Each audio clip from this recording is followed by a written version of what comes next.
Hello and welcome to Peace at Home Parenting. My name is Amy Kostak and I am joined by Ruth Freeman today to talk about our October challenge. Ruth, you want to say hello?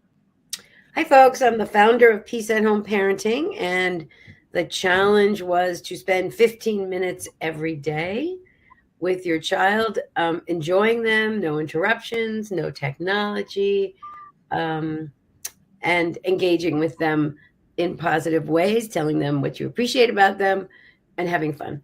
And parents tell us this can be really difficult to do it every day. And if you can't do it every day, do it on a regular basis if you can, in a predictable time, and do it for 10 minutes if you have to. And we chose to do it during World Mental Health Month. And Ruth, do you want to share why we chose this month? How will this benefit our kids' mental health? Good question. Children's mental health is built on their relationship with you. You're the first relationship. You are the model for how to see the world. You are the model for how to relate to each other. It's a big responsibility, but don't carry it too heavily. We all do it imperfectly. But your connection with your child, your attachment, the child's feeling of being seen, safe, soothed, and secure in this relationship is what informs all their relationships and influences their mental health. There's many factors influencing mental health, but you have a big influence. Mm-hmm. Mm-hmm. Yeah, so we want to invite everybody to join the challenge, even if you haven't started already. We are 11 days into October, but you can start now. You can go for 31 days. You can start now and go for the rest of the month. We talked last week about if you have multiple kids, maybe you do one kid each month over the next several months. So it's not too late to join our October challenge. The rules of the challenge are just to spend 15 minutes a day with your child, one-on-one, no technology, no distractions, no multitasking.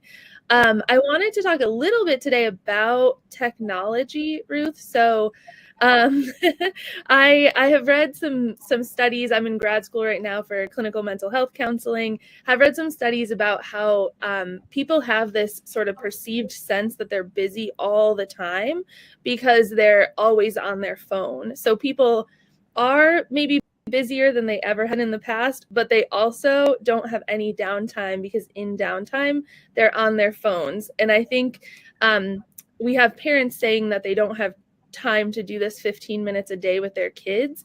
And I think that it might have something to do with the fact that they are on technology. Do you have thoughts about that, Ruth? Well, even one of our teachers who took the challenge a few years ago, who's a very devoted dad, he said, and we were doing 20 minutes a day at the time. He said, I was sure I was spending 20 minutes a day with my child, but it actually wasn't uninterrupted, 20 uninterrupted minutes without technology or screens. And by interruptions, we include glancing at your phone. So I think the habit of looking at our phones is so deeply embedded in us. And parents tell us that it's a change to have 20 uninterrupted non-technological minutes. So your guess based on that research that folks are glancing at their phone a lot is probably accurate. And the truth is that, often what you're looking at on your phone gives you a little hit of dopamine. So you feel a little relieved, you have a little good feeling. And I want to make a distinction between dopamine and serotonin.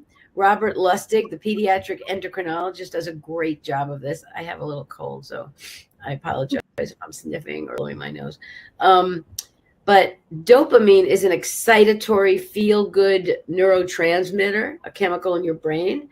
And so, for example, if you're watching, which I get addicted to, reels on Facebook, reels is they're so attuned to me. They give me meditation. They give me friends. They give me the nanny. They give me great exercise for seniors. They know me so well.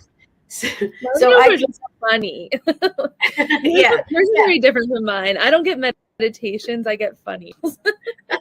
Well, I get funny sitcoms in between meditation and exercise for seniors, but nevertheless, those are hits of dopamine. Boom, boom. They do it just the right length. They know the pieces they're choosing, and what you're doing with your child, the 15 minutes of just uninterrupted, pleasurable time, enjoying each other, ideally looking in their eyes. We talked last week about how when you look into your kids' eyes, and you look into anyone's eyes, both you and the person you're looking at, their stress hormones in the brain go down. And so enjoying your child is serotonin. And serotonin is also a feel good brain chemical, but it's a brain chemical that's soothing. So when I'm looking at those reels, if I keep looking at them, the brain says, "Oh, too much excitation, too much excited energy." And the brain tries to calm it down. So you get less dopamine from those hits, and it means that you need more of the stimulation to get the same good feeling, because the brain is trying to shut down all that excitation, and it's what gets you addicted. So I might have spent 5 minutes last night, but tonight I need 7 minutes to have the same feeling. And the same thing happens to our kids with gaming, which is why this pediatric endocrinologist is talking about this. But serotonin, which happens when you're with people and connecting with people you care about, that feel good neurotransmitter is endless. It's not excitatory, it's calming, and you can't get too much serotonin. So you could spend 5 hours playing with your kid or just hanging out with your family, and your brain's going to feel good. So I'm making this distinction because, Amy, you're talking about how the research is saying we're popping onto our phone all the time, Mhm. and that's the that's the addiction. We keep doing that. That uninterrupted time with people we love is going to make your brain feel good, but in a calmer way, and not addictive at all. Mhm. I know a few dads who love to play video games with their kids. And I know we said last week that we want to stay away from all technology during this time. But I do think that for them it's connecting and they kind of have a glimpse into their child's world. But do you think this dopamine serotonin distinction is more reason to not be spending your quality time with your kid doing this? What do you think? Well, it's exactly what you said, Amy. You said there was a question from a parent about how do I do this 15 minutes with teenagers when they just think I'm a pain in the neck. Yeah. And, getting to know your teenagers' online world, or your kids, getting to know the games they play and getting to know what it means to them. I mean, there's certain games that are quite complex and they're about building whole worlds, and you really do get an insight into how your child sees the world and what's important to them. Understanding teenagers or kids music, even if it sounds horrible to you, one way to spend time with a teenager is to just ask them about their favorite musician. Ask them to hear it with them, listen to it with them, and then ask them, what do you like about this? What's the message that you like? What about the music do you like? What you know um, when we listen to music that moves us, it creates endorphins. It creates really good body chemistry. So while your kid's music probably isn't going to inspire endorphins in you, especially if they're a teenager, um, understanding them and seeing the world from their point of view, it's exactly what you were saying, is entering into their world. So Mhm. no peace at home rules are hard and fast, except I guess I would say that corporal punishment not being particularly useful for kids might be a hard and fast rule for us. Although there's even mixed research on that, but I won't go into that today. But I would say that, if playing a game with your kid is great, do it sometimes, but not always. It definitely shouldn't be the only way that you're spending time together. Mhm. Okay. Um, do you have other ideas for teens besides the if we're not listening to music, we're not playing video games? If I've never done this with my teenager before, it can be an awkward thing to say, we're Yeah. gonna spend 15 minutes in next to each other.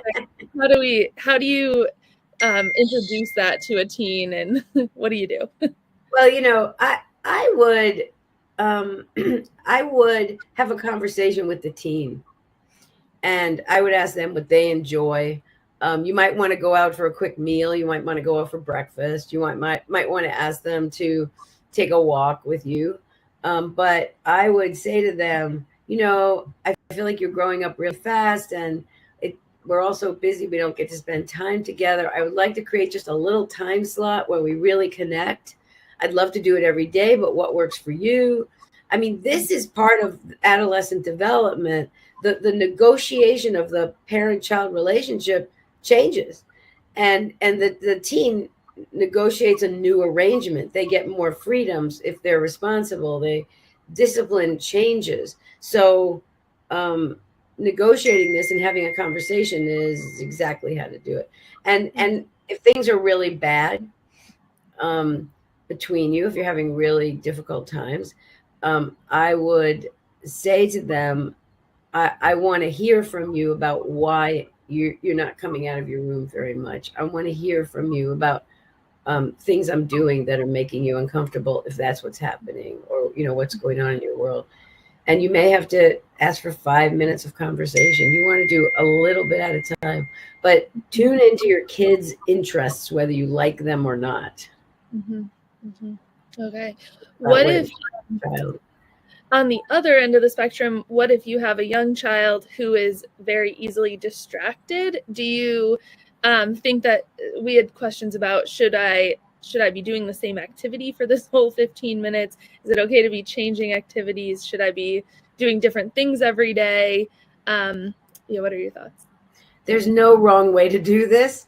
I think that tuning into the child and following them a bit, but you can also take a little leadership. You can, like my granddaughter and I like to do drawing and crafts together. And just if I built her this whole crafts table with stuff, and it's just like heaven for both of us. And so just sitting down at her crafts table and looking at stuff. But if kids get distracted, there's no wrong way to do this, especially with young children. You're kind of following them with younger kids. But you can take some initiative and you can cue them a little bit. Wait, I want to finish this book first. Let's read this whole book. But pay attention to what you're doing and how you're doing it. Like if you're reading to a child, if you're reading together, but you're not interactive and you're not asking them questions, you're not engaging with them, maybe that's not the way to connect with them. So take the feedback too. Mm-hmm. And then what if I don't like the activity that they want to do? I remember you telling a story once, Ruth, about how your daughter liked Candyland and you hated Candyland. Is this something that, we want parents to be interested in the things their kids are interested in and kind of learning about their kids in this time? Is it okay to say, I don't want to play this game? Don't say Candyland. I think this is a give and take. So I did play Candyland sometimes. But it's like, okay, we'll play your game and then let's play my game. And today let's play your game. Tomorrow we'll play my game. So, it can be a give and take. You don't want to be sitting there being grumpy. That's going to defeat the purpose. So I would, one of the most important things here is the exchange. It's the back and forth. And it's the listening, and it's the engaging, and it's navigating. How do we solve this? We want to play something, but you don't like Candyland, and I don't like this. And so, what can we do? And just asking the question out loud and brainstorming together and solving problems together. It's about learning about them, connecting with them. Great. All right, we only have about 1 minute left. We're coming on for 15 minutes every Friday because we're asking you to do 15 minutes a day.